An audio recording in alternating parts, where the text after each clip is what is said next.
Yo, what is going on, guys? Jaquan here, and we're back at it again with another video here for a locals game. And this time around, it's going to be the Reign of Jafar format. So therefore, we get to use all the new cards in the new set of Reign of Jafar, and there's so many different types of decks that just popped up from this set as well. We do get to showcase one of them here today, which is the new Amber Amethyst OTK. So OTK stands for one turn kill. And this utilizes the cards of Donald Duck and Monstro. And that'll be the Donald Duck coin collector. And with the other cards like Alan and Dale, and I believe there's also a song as well that allows you to put a card in from your discard back into your deck, shuffle it, and if you call it right, then you can play it for free. And essentially, once you have Monstro out and Donald Duck allows you to exert cards to be able to draw a card, and then Monstro, you can discard a card to ready it again. So it's a really cool combo. And with this particular matchup here, we got two of my local friends here duking it out. Unfortunately, I was not able to get any new cards for Reign of Jafar, like any play sets of anything, so I'm still working on that, and hopefully should be able to craft some pretty good decks next week there. But for now, enjoy this local game here with Amber Steel and Amber Amethyst. So looks like with the Amber Steel player, he starts it off as the usual Cinderella, and the Amber Amethyst also plays a bunch of 1-drops as well. So in the Reign of Jafar set, the Amber Steel decks are now being able to play new cards such as Into the Horizon, cards like Rhino and the Rhino Shift. So those are really good cards as well, which we'll hopefully see in this game today. The Horizon Action Song card is really good because essentially you can choose yourself, your opponent, or both to discard all cards in their hand and draw 3 cards. So it's such a really good versatile card that can be used in so many different ways, and especially Emerald Steel has a way to really push this card to the top because you're able to have like Prince John on board, singing it with like Ursula, and then having like a Muses on there, discarding their whole hand, drawing with Prince John, right? So it's just crazy shenanigans as well. And there is also other one-turn kill decks that have been made. Amber Amethyst being one of them here.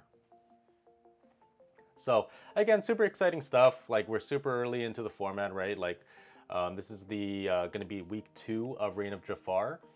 So everyone's just out here testing with the new cards and trying to see, what works and what doesn't, right? And slowly have the meta shape up in the next few months. So we'll definitely be testing out a lot of different color variations in the next coming weeks here. So if you have any suggestions on what type of decks you would like to see, definitely leave it down in the comments below, and I'll try my best to see if we can brew something up.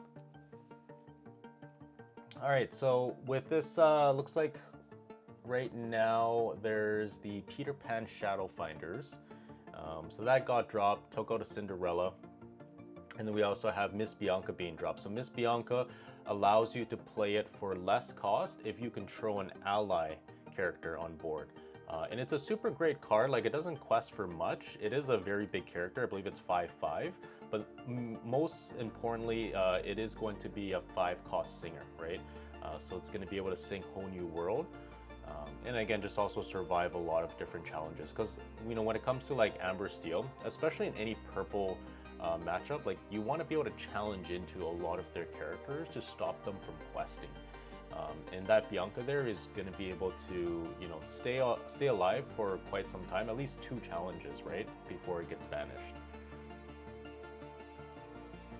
So the Iago gets dropped. This is one of my favorite cards combined with the Peter Pan Shadow Finder, just because it does have a huge body of being 4/6, and because it's evasive, it will gain rush because Peter Pan Shadow Finder gives everything rush if it has evasive. So it's a very good combo to especially in this matchup, because you want to again be able to challenge in a lot of their stuff And because Iago has 4 strength, a lot of the times it's going to be able to take out anything in one shot. Because, like, let's just say if you're staring down like this Lawrence here, right, and you only have like a crab, like anything with three strength, sometimes like you're not able to actually like take out a particular character with 4 willpower or more, but that card's exerted. Next turn they can use that character to challenge in to your 3 strength character, survive, and then play a Rapunzel. So in this matchup, like against any type of Amber Steel matchup, you always want to be prepared for having like a Rapunzel being dropped on you on the following turn. So you always try to play around those things, right? So this is where we see the new Rhino being played. So the new Rhino is a Shift 2, so very, very fast Floodborn character. And its ability is that when it does not have any damage on it, it has Resist 2. And this thing quests for 2 as well. So it's super strong, very, very strong. Like Resist, like let's just say Resist on Troubadour was incredibly annoying to get rid of, right? Because it's just super sticky on the board. Like it doesn't matter too much that you're not going to be able to heal much with Rapunzel. The point is that you want to have a bunch of these characters stick as long as possible and try to go as wide, right? As fast as you can, like after playing Whole New World and whatnot. So I do apologize about the glare here, but it does look like we have Chernabog, Rabbits, Peter Pan, and Iago, and Crab.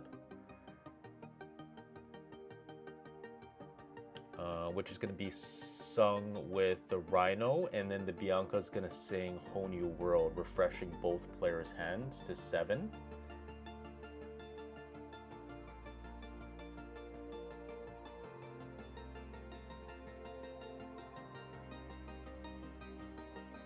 Yeah, some of the decks that I'm brewing right now, like on Dreamborn, would be the Emerald Ruby Robin Hood discard deck. I also want to play around with the Emerald Amethyst deck with the Wrong Lever and Pull the Lever. That looks pretty interesting because it does have a little bit of Diablo synergies because you can discard Wrong Lever. Or discard, yeah, Pull the Lever, or one of the other ones that require for it to be in the discard to be able to utilize its both effects. So it is a really interesting concept, and I think it'll be a really good staple for any Emerald Amethyst deck moving forward, regardless whether it be discard or its regular bounce deck. And then the other decks that I'm kind of experimenting as well would be the Sapphire Ruby Robin Hood deck, which would be able to use the Down in New Orleans. It's a 6-cost action song that you can play for free with Robin Hood, and it allows you to look at the top 3 cards of your deck and play any item, character, or location for free if it's 6 or less. Okay, we see the new lady being played. In this lady, it's a 3-drop, but allows you to play any character that's 2 or less for free from your hand. So it's a very good card in helping you go wide. Can be used in a lot of different variations of Amber decks, right? So when you first look at it, it could be used for, Hyper Aggro. It could be used for Amber Emerald, because you could like play the lady and then play like an Ursula Deceiver, right, to rip a card. But yeah, it's such a great card. It's also like a little bit of like a combo card too, right? Because you're like extending the board further, and there's not too many like cards in the game right now for Lorcana that does something like this. Like we see a lot of effects like Lady in games like Yu-Gi-Oh, right, where you can just start to spam the board. So hopefully we have more cards in the future like Lady to be able to help other decks go a little faster. But I also want to see like other cards that help with like removing cards like going wide strategies, right?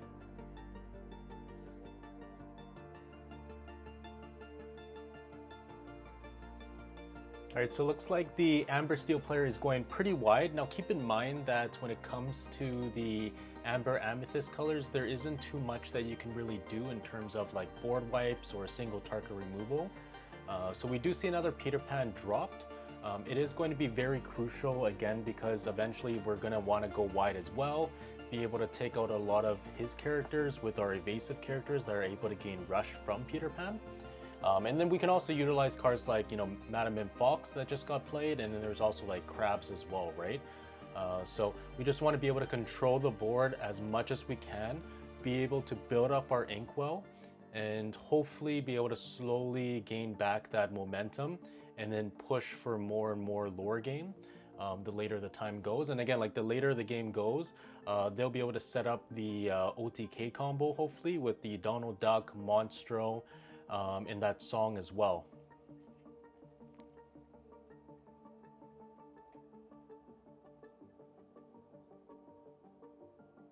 Okay, so it looks like both the fox and the rabbit challenges into Bianca. So this is why Bianca is really strong, right? Like even if it doesn't quest for much, again, it still poses as a really big threat just due to the fact that it can sing, and also it's a 5/5 character, right? So again, it's going to be trading into two things to be able to take it out. Okay, so we do see an aerial being played. I believe that was a Let the Storm Rage On that was added.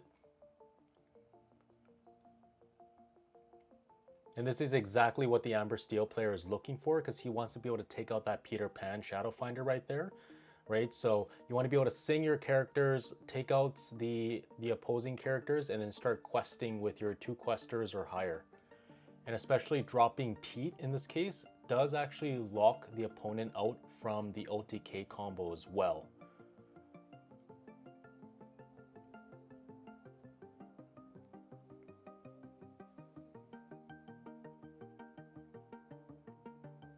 Okay, so Pete does get played.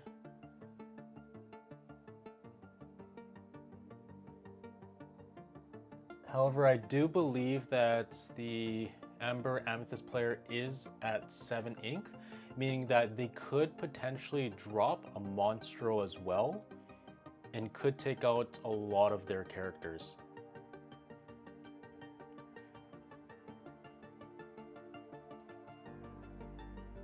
And because we are playing Amber, the Monstro does synergize quite well with the Rapunzel, right? So you can start to challenge into a couple of characters, take the damage, drop the Rapunzel, heal up, draw more cards, and then, discard more cards with Monstro's effect, being able to ready itself for each card discarded, right? And then it can just essentially take out the whole entire board.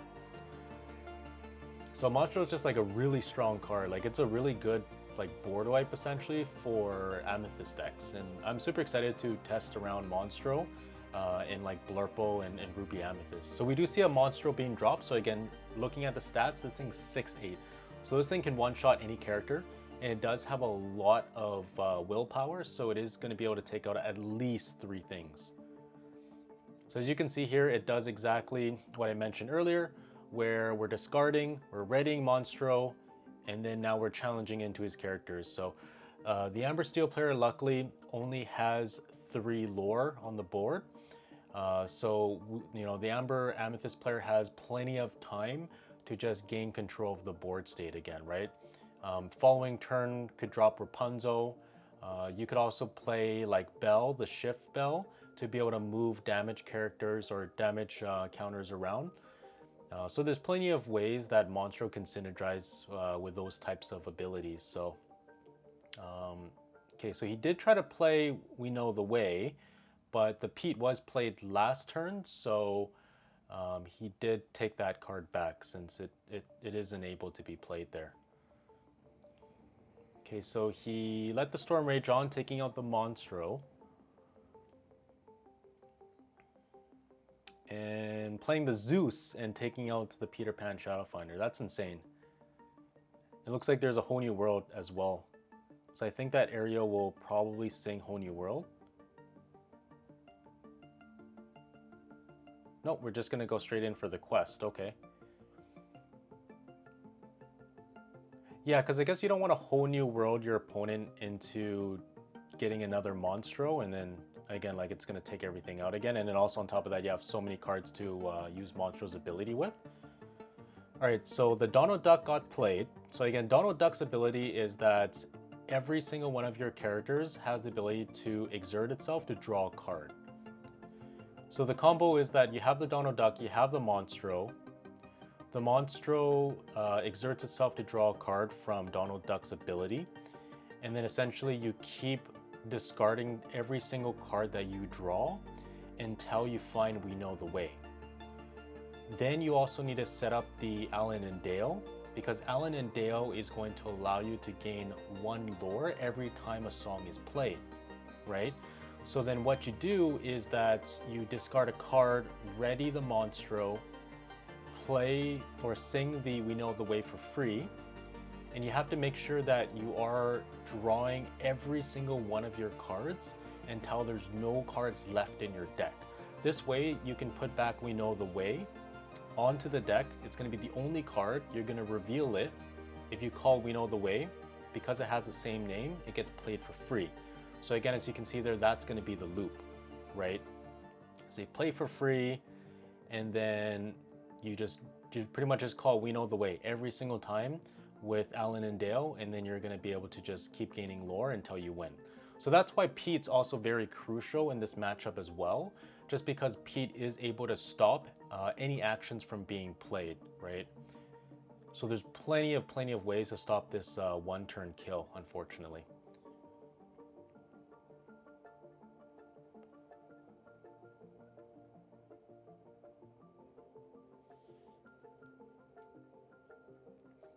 Okay, so the crab trades, or the fox trades with a Smee. So again, we're simplifying the board state. Playing a Lawrence and singing Whole New World.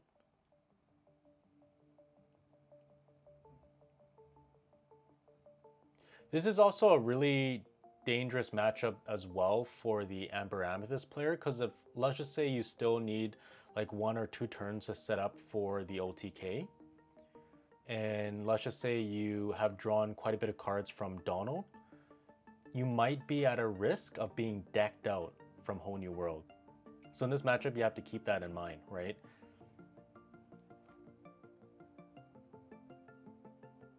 Okay, so he plays another Lawrence. And the Amber Steel player is just playing these cards upside down, just so that way the Amber Amethyst player knows that, you know, these are characters that have just been played and they're drying. Because sometimes when you go super wide, and especially in a really grindy game like this, you know, players can just naturally forget that stuff has just been played at the same turn, right? Especially when you have multiple characters that have the same name, it can be kind of confusing, right? If let's just say like the players are paying attention to something else, right? So you know, it's always good to just kind of like be able to have your characters more visible, to be able to know that, you know, you can't use them that turn. So same thing with Pete, right? Like Pete, the game's referees, like you could have that Pete's like upside down, or just like right in front of the opponent's face, to know that, you know, they're not able to play any actions. It looks like we have another Peter Pan being dropped and a crab.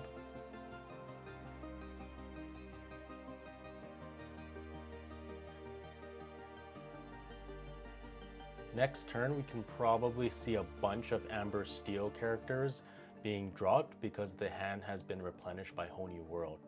So right now the Amber Amethyst player is doing a few calculations just to see, you know, what's going to be the best option here, which character should challenge into what.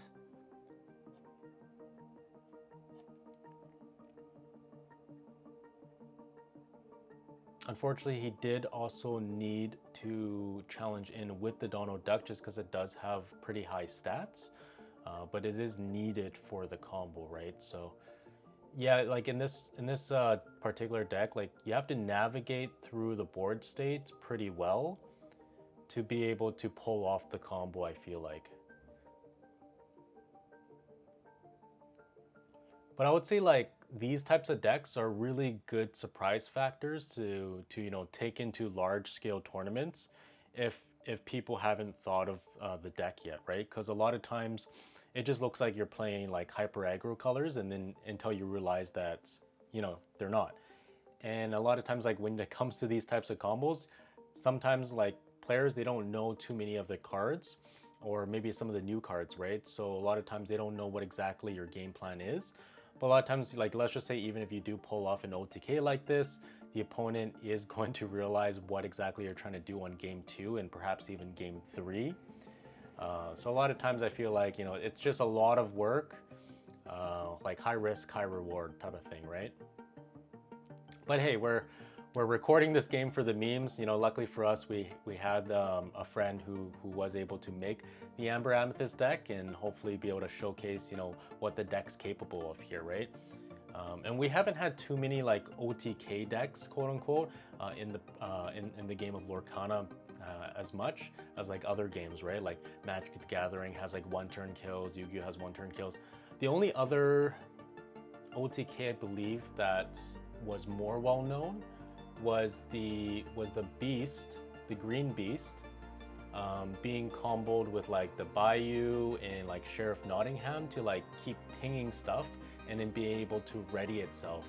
So I find that like in this game, there's a lot of combo enablers with characters that are able to ready themselves again for no additional cost, right? Like you don't have to pay any ink to ready them. Like discarding cards are fine because you can always draw more cards, right? And then like, for example, in Beast's case here, you can ping stuff and every time something gets the damage, it readies itself for free, right? You don't have to pay anything. So, you know, these types of cards are really, really powerful and can sometimes be like game breaking, right? Okay, so we do see a Rhino being played and we all have another Lawrence as well. So this is just like a really like big back and forth match here, and just each player just challenging into each player trying to be able to get back the board state. So, but this is like exactly what I did with against Amber Steel decks with my Ruby Amethyst and my Blurple deck, right? Is to just ensure that the Amber Steel does not gain traction with going wide and to always prioritize their 5-cost singers to ensure that they're not refilling their hand with Whole New World and then slowly like just wiping out their stuff and taking control and just questing for game, right? So it again, like I feel like it's the only good way to take out Amber Steel matchups, right? If you don't have cards like Be Prepared, or like big Sisu shift and stuff like that.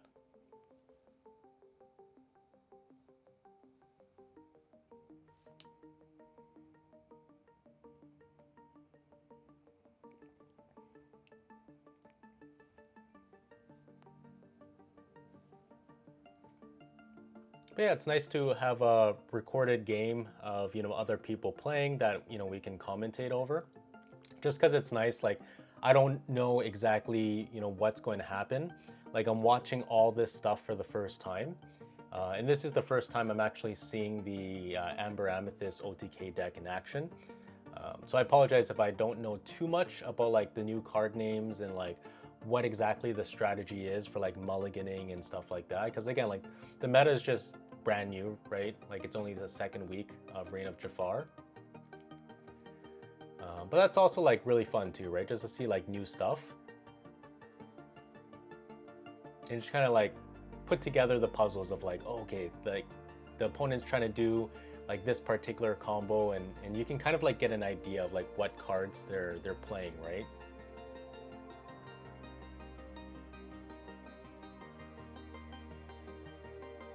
And I believe the Amber Amethyst deck did like top 8 or top 4 in a recent Reign of Jafar tournament as well. So I'll link in the bio down below the Dreamborn link for some of these decks that have been played. That way it just gives you guys a better idea if you want to make a similar deck. Just because again, because like these are not my decks that I'm playing with, I don't have their exact list. And it may not always be readily available for them to provide, right? But again, like at the end of the day, like the for me personally, like the funnest thing about card games is making the decks, right? Like you get a specific idea of what type of deck you want to build, and then you just kind of put the cards that you think would work best, right? And add your own flavor to the deck. So again, like feel free to use those deck lists as just like a foundation, and then make any changes that suits your needs, right? Like, or maybe in some cases here you can't get a hold of like 4 copies of specific cards, or maybe some cards are just super expensive. There are always going to be like other alternatives that you can use as well, right? Like obviously in this Amber Amethyst deck, like the core cards that you do need are like Monstro and Donald Duck. And they're not legendaries by any means, so they should be relatively cheap. And I always recommend buying singles, right? Like I cracked about a box and a trove, and I was, you know, rarely able to complete any sort of play sets aside from maybe the commons. So you're spending like 150, 160 bucks Canadian on like 24 packs, and let's just say out of the whole box you only pull like 1 Monstro, right? But then the Monstro is worth like $5. So obviously in that case, like it's always good to just buy singles, and the deck's relatively cheap too, right? Again, like aside from the Rapunzel. But again, there's alternatives, right? You don't have to play Rapunzel. You could play that Madrigal character. I think it was a Maribel, or it might be another Madrigal card, but it was like the 3-drop or 4-drop, and you can heal cards, or heal cards and draw a card for its once it's healed. So it's like similar to Rapunzel, except Rapunzel can like draw a card for each damage removed, and I think this one is just drawing 1 card for up to like 2 or 3 damage removed. So again, it's like not as powerful, but there are alternatives. And if you are just playing, casually with your friends, family, partners, and whatever, like it doesn't matter too much to have like the most broken OP deck, right? With all the strongest characters that are available in the game. And it just opens up like better deck building, or having like more fun with deck building as well, right? Because if like you always restrict yourself into playing like the best possible cards that everyone else is playing, there's very little room to play with some of your extra cards or other cards that are probably not going to be used like ever, right?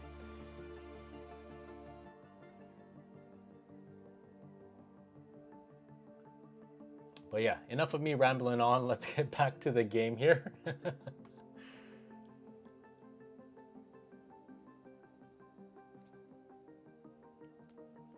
So yeah, the opponent does need to take out both characters on the Amber Steel side, because the Rhino does quest for 2 and the Rapunzel also quests for 2 as well.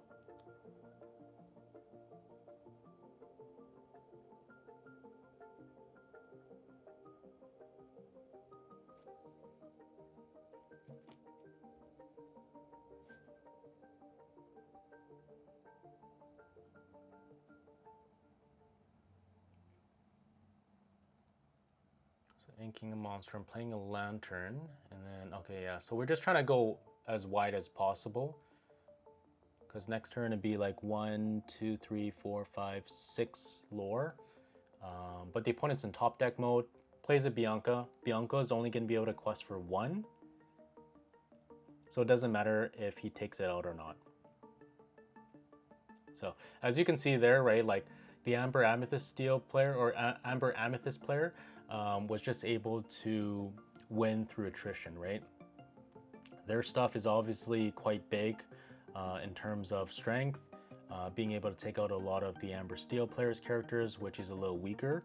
So eventually, when you're always making favorable trades, you're going to be able to have more and more card resources than your opponent, right?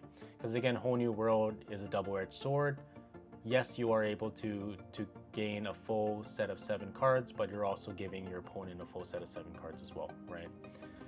So this is exactly how you want to be able to win against the Amber Steel decks. You just to outgrind them, right?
So I guess like in this case here, as the Amber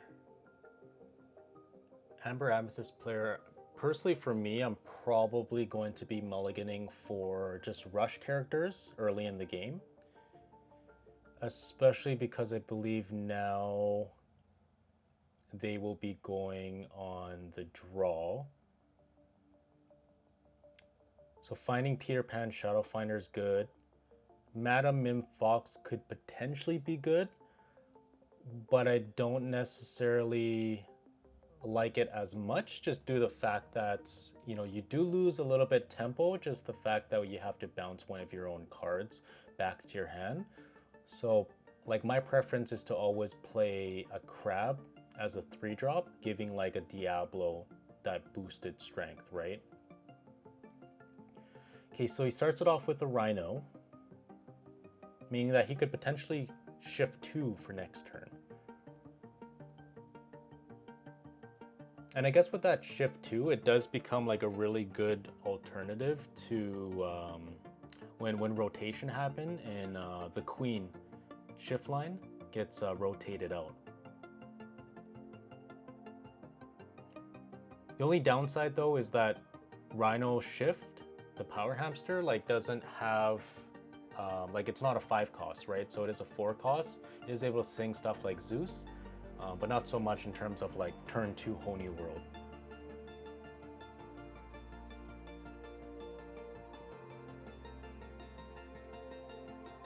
Yeah, see in this case here as well, it's like there's a Storm Rage on that gets used into the Diablo. Therefore, like on turn 3, you don't have anything to bounce with the Madam Mim Fox. So that's why like Madam Mim Fox is great, like, you know, against locations. But in terms of like, you know, being able to keep board presence, it just doesn't do too much. I personally feel like, right? Because like again, it doesn't have the strongest willpower. So a lot of times you're bouncing back a card and then you're using it for a 1-for-1 trade.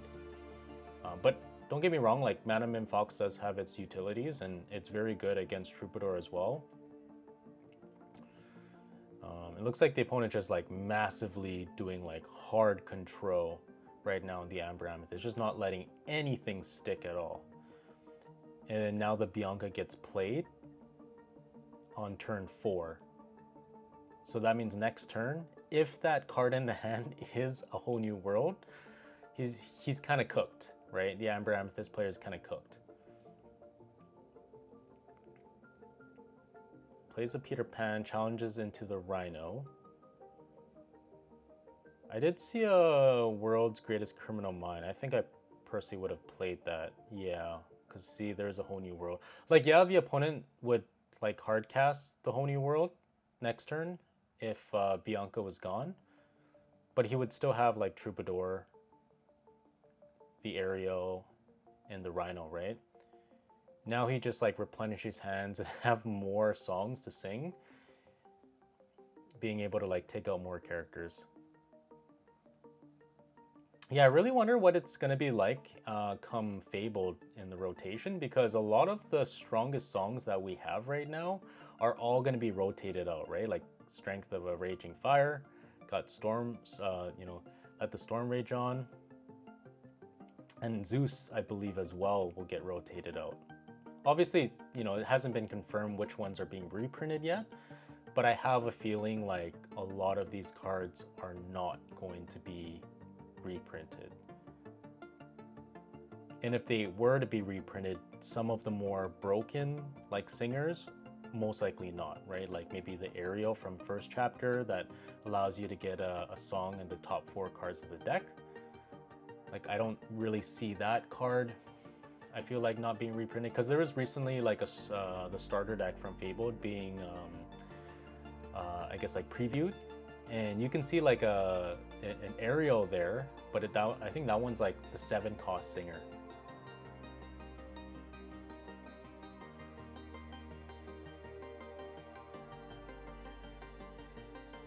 Yeah, being able to sing songs and just controlling the board early game is just so free. Such free value. Okay, so we got a Lawrence being played and the Smee. So we have like 1, 2, 3, 4, 5, 6, 7 characters on turn 5. That's insane. Yeah, it's not looking good for the Amber Amethyst player. Questing all the way up to 9. So you're halfway there already, and you only have one character to contest all those characters. And we're still 2 turns away from Monstro. 2 turns from now, Amber Steel would have quested away for game. So it's looking pretty dire here.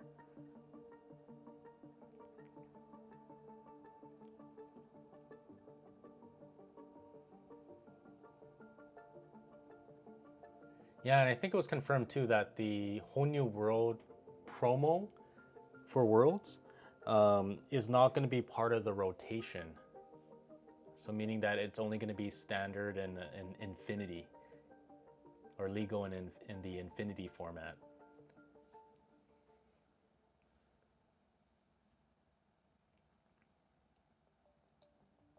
Okay, so we have a Crab boosting Elsa to 5 strength, taking out the Aerial. Hopefully we can get at least one more character on board. Okay, so he inks a Fox to play a Fox. I would probably take the Elsa here in this case, just because eventually it's going to get to a point where you're going to need to exert some of their ready characters. Otherwise, turn after turn, they're going to be able to drop 1 or 2 ready characters that you can't touch, right? Because you don't have any actions to really get rid of their stuff, aside from, you know, just having Elsa to exert their characters.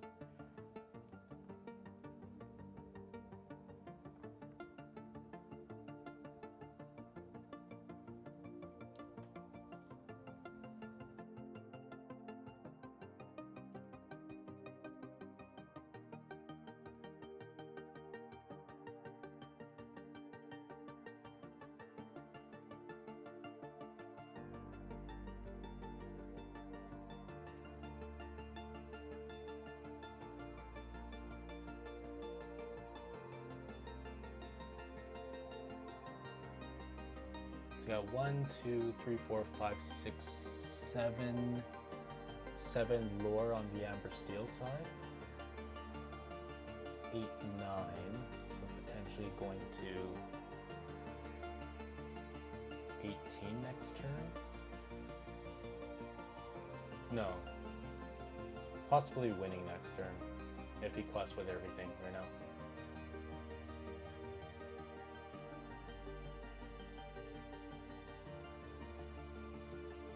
Oh, he challenges it in.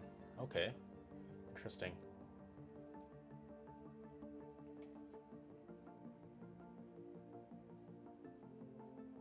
Guess he's not too worried. Yeah, because you got 1, 2, 3, 4, 5, 6, 7, 8.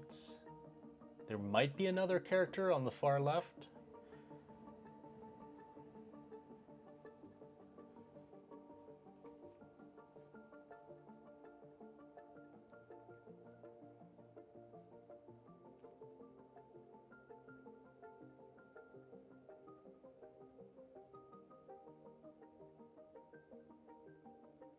Plays double Lantern. I don't know if that's the best play, but I don't know what's in his hand either. Lantern's really good though in this deck because you don't have any other way to ramp into your really big characters like Donald Duck and Monstro. So Lantern allows you to exert it, and you can pay 1 less for a character, for the next character that gets played. So you could potentially have like Monstro being played, you know, on turn 7 or turn 6.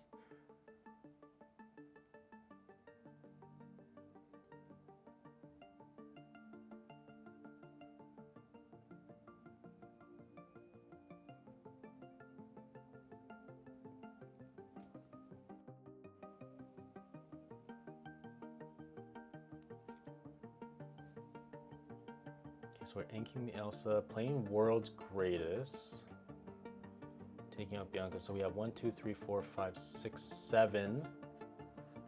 Oh, and the opponent's on top deck mode too.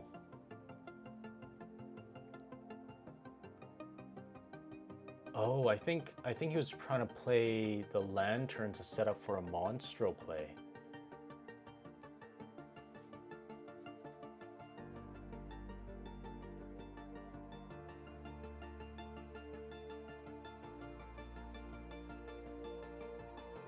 And that's the reason I believe that he's probably thinking a really long time on which characters to quest, if any. Just because if he quests with the wrong characters and he quests with a lot of the characters, he's not going to win this turn, right? Like, there's only 7 lore on board right now. And could potentially be very devastating if he drops the Monstro.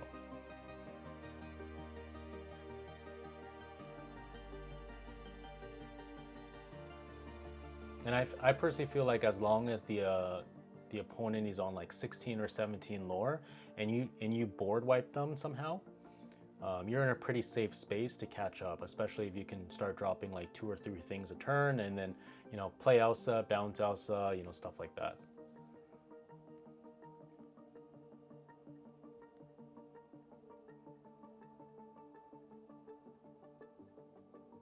I think, in my opinion, if I was the Amber Steel player, I would still quest, regardless of whether or not Monstro comes down, because either way, the Cinderella is still going to be readied, so it will be untouchable.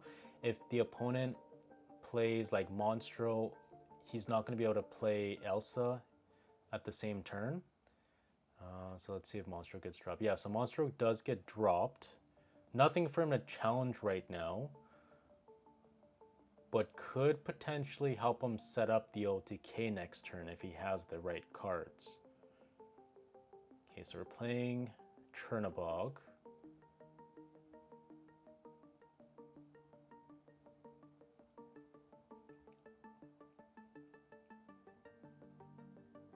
I know there's 18. You can go up to 18 lore. What do you top deck? Let's see. Top deck a Storm. That's pretty good. Is that Honey World he top decked into?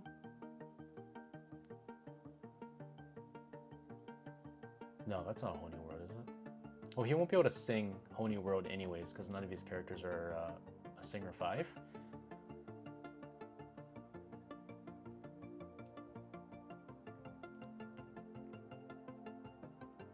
I would just quest with everything, honestly. Yeah. Like, what do you have to lose, right? Like, the Amber Amethyst player is on 0 lore right now. And unless that Monstro has a Rapunzel to heal it up, it's not going to be able to take out everything, because that Lawrence is pretty strong without any damage. Yeah, I don't think that there's a way. There's Rapunzel. Okay, so he is able to heal it up. Buying more cards and then being able to have more willpower to challenge into stuff. Yeah, you could potentially sacrifice the crab, challenge the Lawrence with the crab, and then when Lawrence has damage, it doesn't have any strength anymore, right? So Monstro can just take it out for free.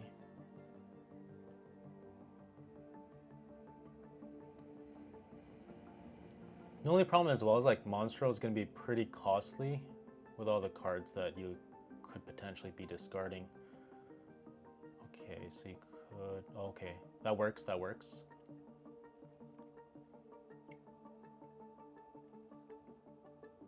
Challenge into the Cindy. I guess either way, Monstro survives.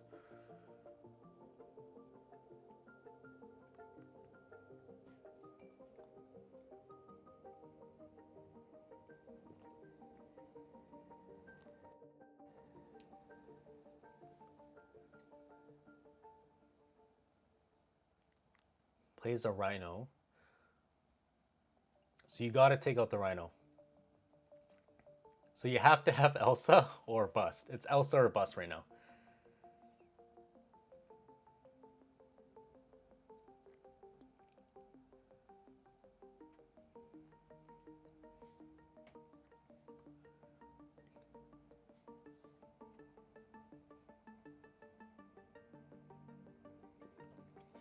Something tells me he didn't get Elsa. That was a close game though.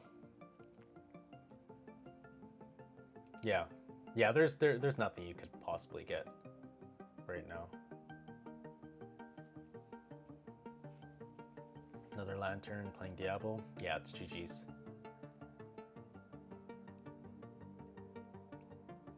All right, there we have it. Amber Steel versus Amber Amethyst. Hopefully you guys enjoyed that game. Unfortunately, we didn't get to see the OTK, but maybe eventually we'll have more videos with this deck showcasing the OTK. So thanks again for tuning in, guys. Please like and subscribe. Peace.